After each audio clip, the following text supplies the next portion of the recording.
Oi pessoal, tudo bom? Finalmente chegamos aí ao mês de julho e nesse mês eu achei interessante a gente abordar a temática do empreendedorismo e todas as nuances, né, que envolvem essa palavra tão comum, tão explorada em tantas circunstâncias. A gente vai dividir o nosso mês falando sobre conceitos gerais, sobre perfis e atitudes comportamentais, né, empreendedoras. Vamos também abordar o assunto de incubação de negócios e falar sobre conceitos envolvidos a esse assunto. E no final do mês vamos trabalhar alguns pontos, algumas características importantes de um plano de negócios. Tá bom? Eu espero que seja um mês produtivo. Nossa live foi muito legal, muito importante, como o nosso primeiro momento aí de interseção de opiniões, de interação, né? Foi espetacular. Reforço os agradecimentos aos vários amigos enfim, ex-alunos, consultores, professores que estiveram presentes. Nós vamos fazer uma nova live nesse mês de julho, ao final do mês, não é? E espero que seja frutífera tanto quanto foi a nossa primeira live. Mas vamos lá, né? Empreendedorismo, conceitos e atitudes. Antes de mais nada, eu acho que é fundamental que a gente compreenda, né, o que é. Vejam o que o economista, né, Schumpeter falava lá no pós-guerra. Né? Na verdade, enfim, na percepção econômica da criação de algo novo. Ele dizia o seguinte: aquele que destrói a ordem econômica existente pela introdução de novos produtos e serviços, criação de novas formas de organização e pela exploração de novos recursos materiais, esse é chamado de empreendedor. Quem é esse cara? Eu acrescentaria, com a licença da humildade, ao Schumpeter, a percepção aqui de que existem também novos mercados.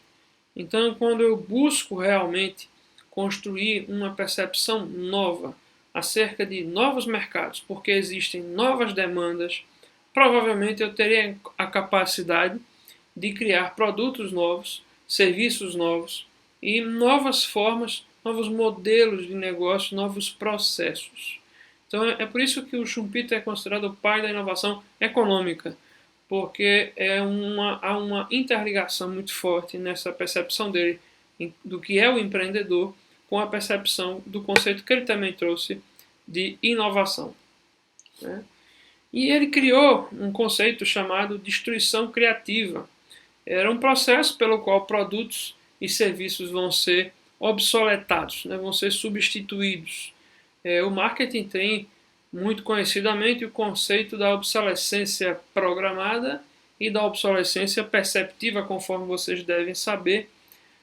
A programada é aquela já escalada em planejamento, a versão 2.0, 3.0 e assim sucessivamente. E a perceptiva é aquela construída para que realmente haja uma necessidade comportamental. E aí eu posso chamar Abraham Maslow para nos falar sobre a hierarquia das necessidades humanas, e nessa percepção da hierarquia chegamos à necessidade de participação, na qual a obsolescência perceptiva atua diretamente. Não é? E é importante também frisar, o economista americano Jacques Lebou, ele comentou o seguinte, que era necessário para o bem-estar, né, a felicidade do Estado, da nação, que fosse investido, fosse construído todo um processo de incentivo frenético ao consumo. Então, cada vez mais, esse processo de destruição criativa trazido aí por Schumpeter colaborava para a fabricação de produtos que durassem menos. Né? Então isso gerou uma série de efeitos nocivos as famílias americanas, como o acúmulo de lixo, a produção desenfreada de lixo e, por sua vez, se há um aumento de produção ou também um aumento de exploração dentro das fontes, né, de produção. E aí a gente vê o capitalismo do consumo, o capitalismo financeiro, chegando com força e norteando as decisões estratégicas em vários setores, em vários mercados. Né? Então, vejam só, substituição de produtos, né, por produtos mais baratos, em tese mais eficientes e tal. Simplesmente obsoletar a função que exercem. São muitas as pessoas que têm verdadeira ojeriza a figura do Joseph Schumpeter, pelo fato de que ele só atribuía desenvolvimento econômico a partir da criação de inovação tecnológica. E aí, com base nessa movimentação contrapositiva ao Schumpeter, surgia a visão de um empreendedorismo que combatesse o subdesenvolvimento. E falando nisso, eu não tinha como não trazer o nosso glorioso, né, de quem devemos ter muito orgulho, Celso Furtado. E ele dizia o seguinte: olha, poucos de nós temos a consciência do caráter profundamente anti-humano do subdesenvolvimento. Quando compreendemos isso, facilmente explicamos por que as massas estão dispostas a tudo fazer para superar essa condição subdesenvolvida. Eu falava há pouco que, dentro da perspectiva da obsolescência, a exploração de mercados produtivos aconteceria de maneira ainda mais frenética e desumana. É exatamente o que nos trazia o nosso saudoso Celso Furtado.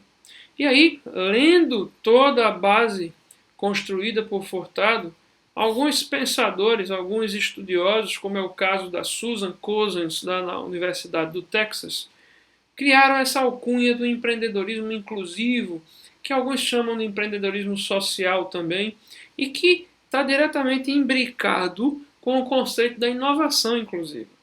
Vejam a premissa que eu trago dentro dessa linha.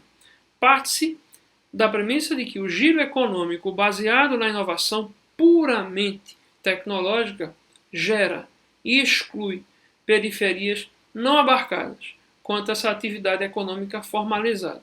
Então você tem um número, no Brasil a economia informal é altíssima, né? É um PIB não contabilizado extremamente significativo. E essas periferias não abarcadas, elas desenvolvem sim inovação, pois estão muito bem lastreadas em criatividade. E nesse sentido, defende-se essa linha contra-schumpeteriana, tá? Irmanada com a visão do Celso Furtado de que o empreendedorismo precisa ser, antes de tudo, social, antes de tudo, inclusivo. Então eu trouxe essa leitura mais ampla desse conceito do empreendedorismo e do empreendedorismo social, para a gente perceber um pouco da amplitude dessa palavra e dessa figura. Mas quem é então esse intraempreendedor dentro dessa perspectiva de atitude empreendedora? Importante a gente ter uma perspectiva.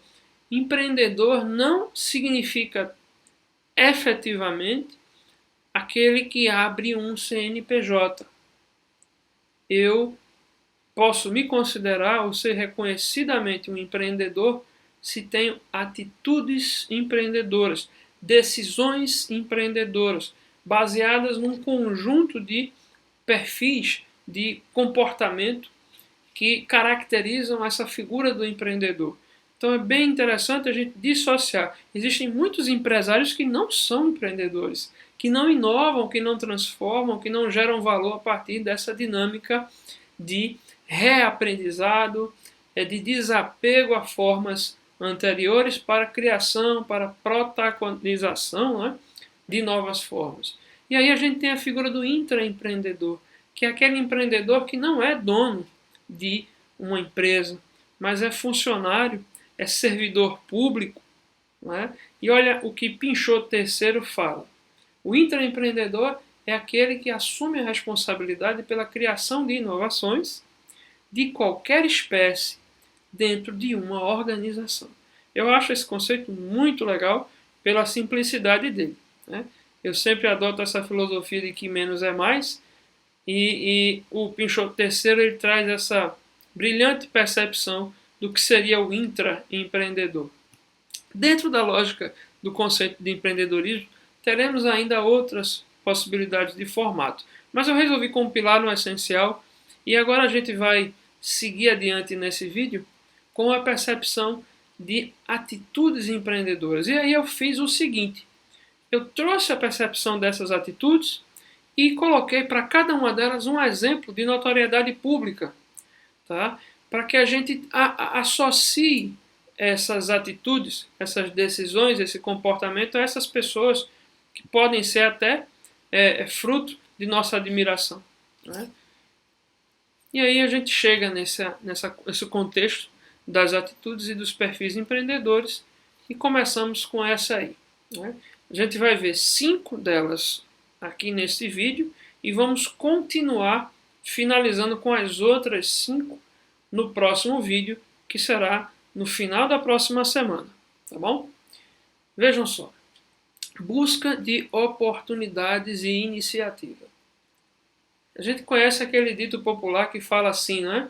Cavalo selado só passa uma vez, né? Ou seja, a oportunidade só vai se colocar diante de você uma vez. Eu sou um tanto relativista quanto a essa visão, que eu acho que talvez seja um pouco fatalista, porém é importante a gente perceber que o que diz aqui, o que se fala aqui nessa primeira atitude empreendedora de buscar oportunidades, é a visão que o empreendedor tem de olhar o que ninguém olha, perceber o que ninguém percebe. E nessa construção ele não apenas vê o cavalo selado passando, mas ele faz alguma coisa, ele se move, ele aprende, ele busca aquela oportunidade. Então vejam o que está listado aí no slide.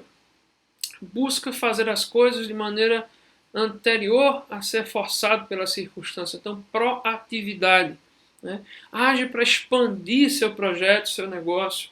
Aproveita de maneira muito única, muito particular, esse conjunto de oportunidades que vai ser fora do comum, né, para buscar recursos. Então, eu acho que alguém que trouxe essa percepção para todos nós, com o legado que construiu, independente do comportamento humano, mas efetivamente da visão de oportunidade, da transformação que gerou, foi a figura do Steve Jobs, né? O Steve Jobs ele tem uma série de lendas corporativas, né? Ele sempre foi considerado um dos maiores comunicadores corporativos da história, e realmente trouxe uma série de produtos com um grau elevadíssimo de inovação, de ruptura realmente, e mais ainda, né, de construção de tendências. Ele afirmava que as pessoas não sabem o que querem, não acreditava em pesquisa de mercado. Ele dizia que as pessoas precisavam realmente simplesmente receber o que ele construía e outros como ele, que tinham essa visão impetuosa, eminentemente de marketing, né, construíam. Tá? Enfim, existe uma série de lendas acerca do Steve Jobs, mas realmente ele trouxe percepções aí de mercado que mudaram a informática, mudaram o perfil do uso do computador pessoal, não é? Se não fosse o legado deixado por ele, nós não estaríamos provavelmente aqui agora com essa facilidade, com o nosso computador em casa, construindo aí conteúdo para vocês. Não é? Então, salve, salve Steve Jobs e seu legado, e sua visão de oportunidade e, acima de tudo, a sua iniciativa. Uma outra característica interessante da visão da atitude empreendedora é a persistência. Mas é importante aqui a gente não confundir persistência com teimosia. Essa não é a ideia. Tá? Aqui é agir diante do obstáculo e repetir sua ação, persistir, mas também, como está colocado aqui, minha gente, mudar de estratégia. Repensar o seu formato de ação, porque usa-se da inteligência, claro. O foco é superar o obstáculo. Então aí, nesse momento, há uma necessidade de assumir a responsabilidade pelo desempenho para que sejam alcançados aí os objetivos, sejam alcançadas as metas antes dos objetivos. E aí acho que alguém que traz uma característica muito interessante de persistência é a figura do Irineu Evangelista de Souza, o Barão ou Visconde de Mauá. A história desse homem é espetacular. Não sei características pessoais dele, ele é um homem do século XIX, mas ele é considerado o primeiro grande empreendedor genuinamente brasileiro, e tem alguns livros que falam sobre ele, assim como um filme nacional bem feito, bem construído, protagonizado pelo Paulo Betti, né? O Barão de Mauá, o Irineu Evangelista, ele começou a trabalhar aos 9 anos, né? Junto a comerciantes portugueses no Rio de Janeiro, após o assassinato do seu pai por ladrões de gado, lá no Rio Grande do Sul. E aí ele resolveu estudar, ele achava que só com conhecimento conseguiria transformar-se, e realmente, aos 16 anos, ele já era o guarda-livros da firma lá do português, que é como se fosse uma espécie de contador, diretor financeiro, enfim. Com o fim da escravidão, ele foi convidado a trabalhar em um dos credores do português, né, Mr. Caruthers, né, da Caruthers and Company, que era uma companhia inglesa que trabalhava com compra e venda de itens, né, eminentemente de um comércio que passou a beber da fonte da Revolução Industrial mais adiante, o que encantou o Barão de Mauá e trouxe aí as características de industrial, de grande industrial, investindo fortemente nas fábricas, nas siderúrgicas, né, e trazendo uma série de perspectivas novas para o nosso país, que naquela época dependia muito da mão de obra escrava e era eminentemente agrícola. Então a figura do Mauá realmente é de uma persistência quanto mais. Ele enfrentou muitas vezes a aristocracia agrícola e escravagista brasileira, e a partir da sua função maçônica, na sua rede de trabalho muito forte, conseguiu aí construir um legado muito grande, foi o primeiro industrial a investir fortemente em transportes no Brasil, e foi dele a iniciativa de trazer o primeiro trem, a primeira locomotiva para o Brasil, criar a primeira estrada de ferro, iluminar pela primeira vez com luz elétrica uma cidade aqui na América Latina, assim como ligar o Brasil à Europa com cabos submersos submarinos através da tecnologia dos telégrafos, enfim. É um homem cujo legado é incontável, e acho até cuja memória deveria ser melhor enaltecida perante a história e perante nós administradores, né? Isso aqui é um ponto, quem me conhece sabe que eu sou realmente muito fã da figura do Mauá, mas fica aqui um exemplo de persistência para a gente compreender o que significa isso em termos de atitude empreendedora. Um terceiro ponto importantíssimo aí da característica de um empreendedor é o nível de comprometimento. Vejam o que consta no primeiro slide, primeira linha aí do slide. Faz um sacrifício pessoal e despende um esforço extraordinário para completar uma tarefa. Significa o seguinte: o comprometimento do empreendedor está muito baseado no significado pessoal, não é, do alcance aí dos seus objetivos. E essa segunda frase do slide eu acho muito especial também. Colabora com os empregados ou se coloca no lugar deles e, se necessário, ele mesmo põe a mão na massa. Esmera-se em manter os clientes satisfeitos e coloca, em primeiro lugar, a boa vontade em longo prazo acima do lucro em curto prazo. É impressionante a gente construir uma relação empresarial, uma imagem empresarial baseada nessa ética, né? Perceber que o lucro é uma consequência de atitudes empreendedoras éticas, autênticas, baseadas em verdade e efetivamente em respeito. É algo que está em falta na prestação de muitos serviços aí que a gente, enfim, precisa, necessita. Então, creio eu que alguém que traz uma característica muito legal nesse sentido é o Walt Disney, né? O Walt Disney tinha um nível de compromisso, né, nos seus projetos. Ele não deu certo muitas vezes até criar o universo de sonhos que existe nas corporações Disney, né? Se diz que o sorriso dos personagens que ele criou do próprio punho são o sorriso dele. né? Então isso é uma imagem muito interessante. Observem essa foto dele deitado numa areia de praia. Ele está nas areias de Copacabana, ele passou umas 2 semanas no Brasil compreendendo como funcionava a nossa sociedade ou que características existiam no povo brasileiro. Obviamente que ele foi reducionista ao vincular eminentemente o povo brasileiro ao cidadão carioca, mas foi a partir desse compromisso, dessa vinda ao nosso país, que o Walt Disney criou a figura do Zé Carioca, tão conhecida de todos nós, né, principalmente daqueles que têm um pouco mais de 40, como é o meu caso, né?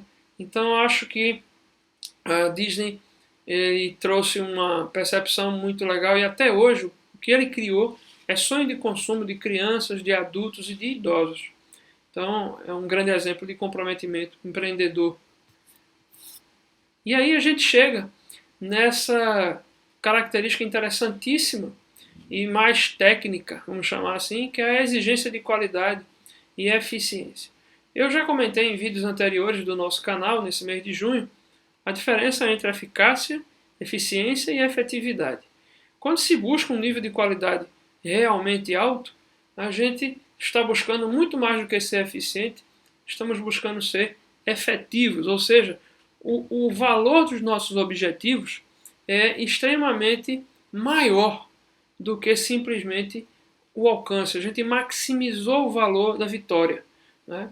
Então, o que consta aqui no nosso material, observe, encontra maneiras melhores, mais rápidas, mais baratas para executar suas tarefas.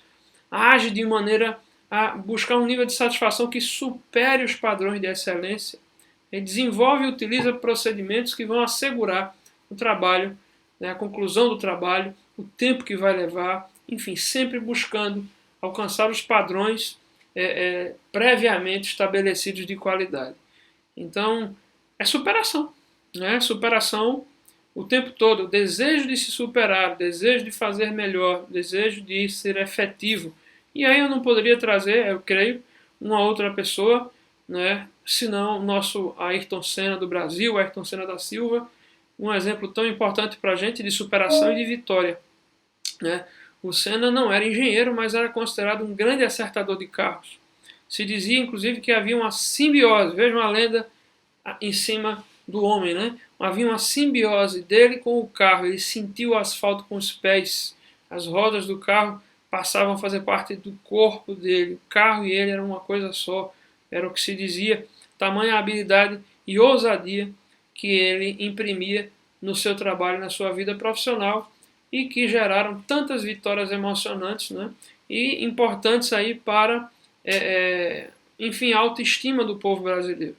Então a figura do Senna para nós representa esse nível aí de busca por qualidade, de superação, né?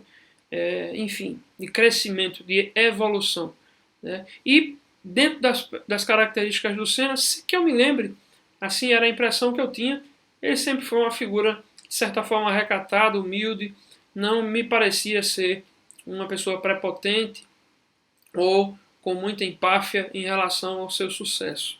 Isso aí é uma característica que agrega ainda mais valor à figura que eu trouxe aqui para exemplificar essa qualidade. Bem, a gente fecha o vídeo por aqui.